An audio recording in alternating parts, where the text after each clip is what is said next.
सदा था, सदा है, सदा ही रहेगा, सनातन ही भारत की पहचान। सब्सक्राइब करें आदर्श धर्म।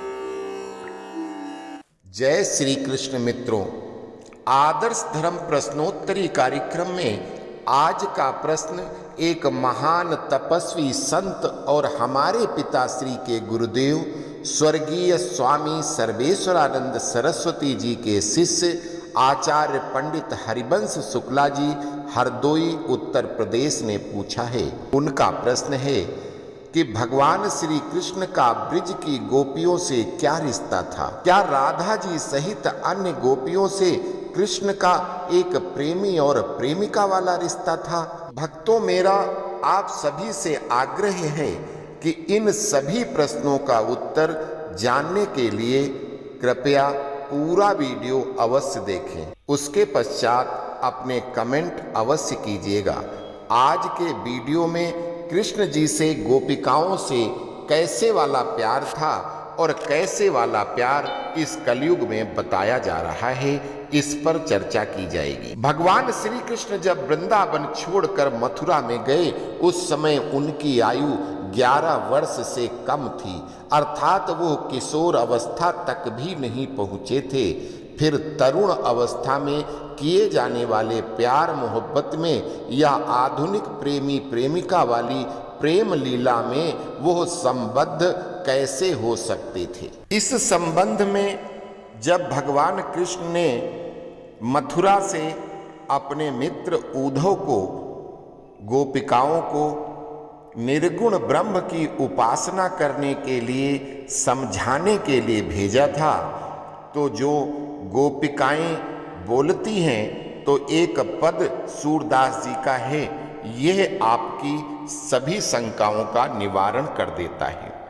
ऐसे बहुत सारे पद हैं, लेकिन मैं यहाँ एक पद प्रस्तुत करना चाहता हूँ। तो गोपिकाएं कहती हैं कि हम तो सब बातनि सचु पायो, हम तो सब बातनि सचु पायो, ओद खिलाई पिवाई देह पे, पुनि पालने झुलायो, हम तो सब बातनि सचु पायो, देखती रही फनिग की मनि ज्यों, गुरुजन जो न भुलायो, अब नहीं समझते कौन पाप ते, अब नहीं समझते कौन पाप ते, विधना सो उलटायो, हम तो सब बातनि सचु पायो,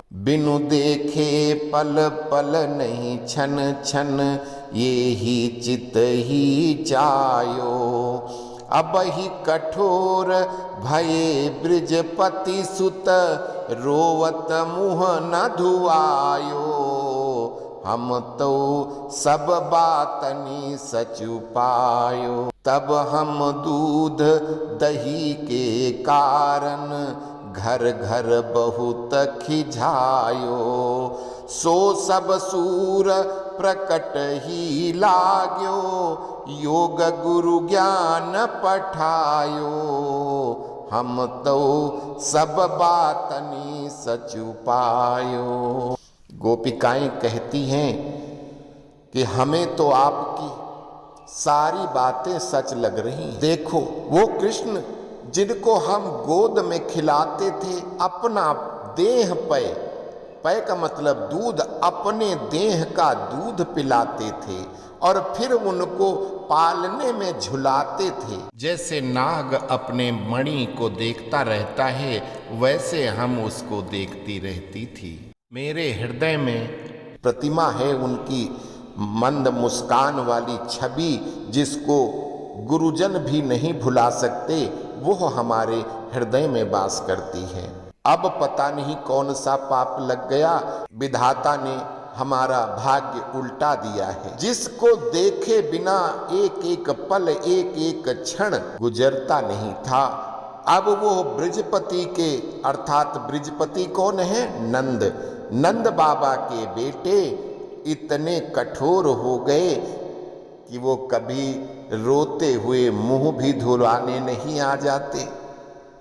तब हम दूध दही के कारण, जब वो यहाँ रहते थे तब दूध दही के कारण उनको बहुत चिढ़ाते थे हम लोग अपने अपने घरों में।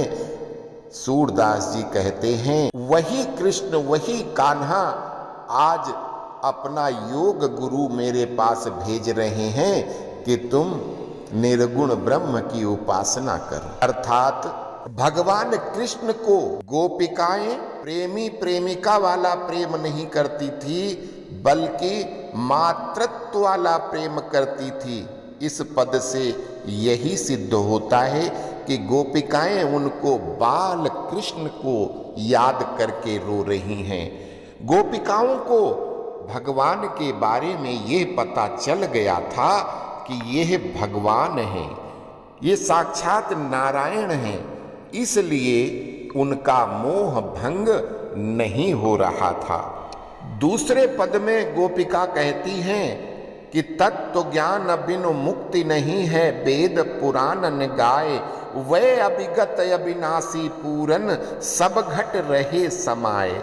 अर्थात गोपिकाओं को ये ज्ञान था कि वो घट घट बासी भगवान है। सगुण रूप तज निर्गुण ध्यावहु, इस चित इक मन लाए।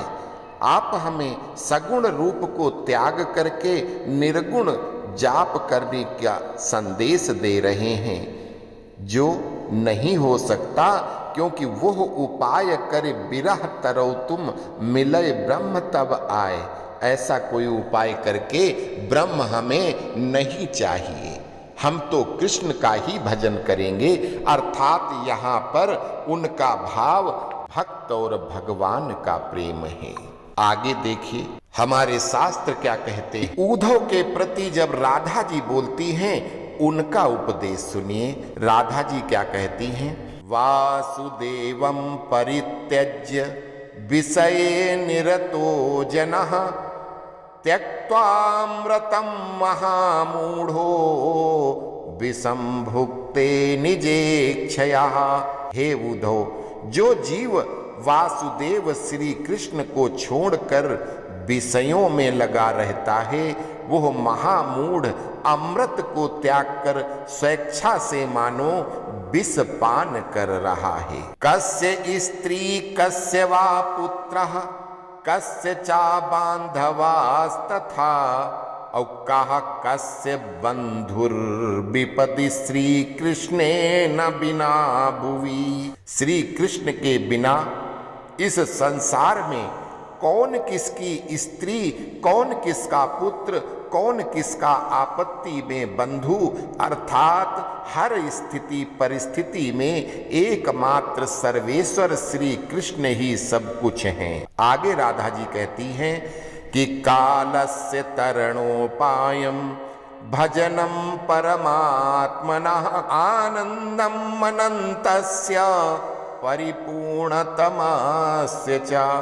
हे उद्धव, अनंत परिपूर्णतम परमात्मा का आनंदमय भजन ही अंतिम और एकमात्र काल के तरण का उपाय है। कृष्णा भक्तिम कृष्णा दास्यम वरेषु चा वरम वरम श्रेष्ठा पंच विधार मुक्ते हरेर भक्ति गरीयसी। हे उद्धव, श्री कृष्ण चंद्र जी की भक्ति और दास्य भाव ही सर्वोत्तम है। 5 प्रकार की मुक्तियों से बढ़कर भी कहीं श्रेष्ठ श्री हरि की भक्ति ही अतिशय श्रेष्ठ कर है। शुभो भवतु मार्गस्ते कल्याणम चास्तु संततम। हे उद्धव, आपका वेदांत, आपका ब्रह्म, आपका ज्ञान मार्ग आपको शुभदायी हो और आपका निरंतर कल्याण हो। हम तो कृष्ण के दास हैं, कृष्ण के भक्त हैं, हम कृष्ण की ही पूजा करेंगे। निष्कर्ष रूप में ये कहा जा सकता है, गोपिकाओं का भगवान श्री कृष्ण से भक्त और भगवान का रिश्ता था। उनका प्रेम एक वात्सल्य वाला प्रेम था। कुछ गोपिकाएं जो ये लीला नहीं जानती थी, भगवान को नहीं पहचानती थी, उनका उस छोटे से बालक के रूप में वात्सल्य वाला, मातृत्व वाला प्रेम था। और जो जानती थी, जिनको ये ज्ञान था कि ये भगवान हैं, तो वो उनका भक्त और भगवान का प्रेम था। उनका कहीं भी किसी भी गोपिका से कोई प्रेमी प्रेमिका वाला रिश्ता नहीं था, जो कलयुग में इस तरह से दिखाया जा रहा है। ये सब ग्रंथों में मिलावट करके हमारे पूज्य ईश्वर भगवान श्री कृष्ण की छवि को धूमिल करने का निरंतर प्रयास किया जाता रहा है। और अब कुछ आज कल के कलयुगी लोग खुद इन चीजों का बढ़ावा देते हैं। कहीं भी किसी भी शास्त्र में राधा जी का कृष्ण जी से किसी भी तरह का प्रेमी प्रेमिका वाला प्यार नहीं दिखाया गया है। उनका सिर्फ भक्त और भगवान का प्यार था। उम्मीद करता हूं कि आपके प्रश्नों के सही उत्तर मिल गए होंगे। अस्तु। जय श्री कृष्ण।